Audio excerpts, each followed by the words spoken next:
भारत जो तरक्की की राह पर चल पड़ा है, उसमें हमारी सरकारी कंपनियों के साथ साथ छोटी बड़ी प्राइवेट कंपनियों का भी योगदान सराहनीय है और इन सब में सबसे आगे है भारत का टाटा समूह है, जो देश को हर एक दिन नई ऊंचाइयों पर ले जाने के प्रयासों में सबसे अग्रणी माना जाता है। और अब इसी राह पर चलते हुए Tata advance system limited TASL ने रक्षा क्षेत्र में बहुत बड़ा धमाका कर दिखाया है। दरअसल टाटा का कारोबार देश में ही नहीं बल्कि दुनिया भर में फैला है और सुई से लेकर जहाज तक बनाने वाली टाटा सेना को भी ताकतवर बनाती है। टाटा की गाड़ियां भारतीय सेना के बेड़े में शामिल हैं और उन्हें मजबूती देती है। और अब टाटा देश ही नहीं बल्कि दूसरे देशों की सेनाओं के लिए भी गाड़ियां बनाएगी, जिसके लिए टाटा ने एक बड़ी डील साइन की है और इस डील को करने वाले देश का नाम है मोरक्को। दरअसल टाटा और मोरक्को सेना के बीच आर्म्ड व्हीकल के लिए डील हुई है। टाटा मोरक्को की सेना के लिए wheeled armed platform WHAP combat vehicle बनाने के लिए डील फाइनल कर चुका है। कंपनी ने इसके बारे में जानकारी देते हुए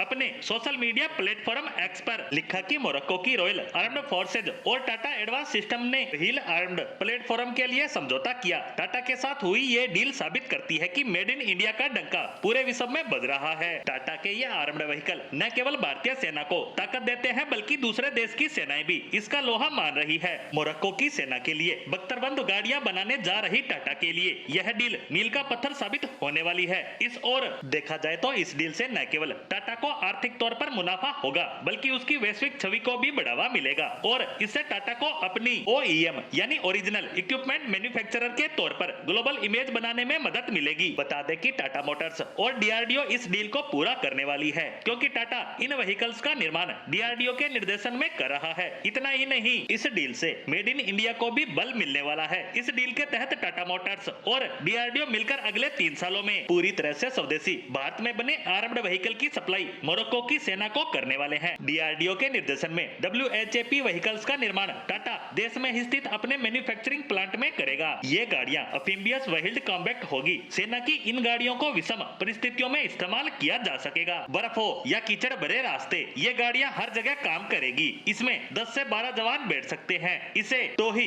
पैदल सेना वाहक या रसद वाहन के रूप में भी इस्तेमाल किया जा सकता है। यह वाहन कई तरह के परीक्षणों से गुजर चुका है, जिसमें हाई एल्टीट्यूड टेस्ट भी शामिल है। इतना ही नहीं, माइन ब्लास्ट में भी इन आर्म्ड व्हीकल को कोई नुकसान नहीं पहुंचाया जा सकता। यानी ये डील भारत के रक्षा निर्यात में एक नया अध्याय लिखने वाली है, क्योंकि मोरक्को एक अफ्रीकी देश है और अब तक ये मार्केट चीन के हाथ में था। चीन काफी लंबे समय से अफ्रीकी देशों को हथियार निर्यात करता आ रहा है और भारत इस प्रयास में लगा हुआ है कि अफ्रीकी देशों के इस मार्केट को किसी भी तरह से कब्जाया जाए और यह सब अब होता दिख रहा है, क्योंकि मोरक्को के रास्ते ही भारत अफ्रीकी देशों तक अपनी पकड़ को मजबूत करने जा रहा है।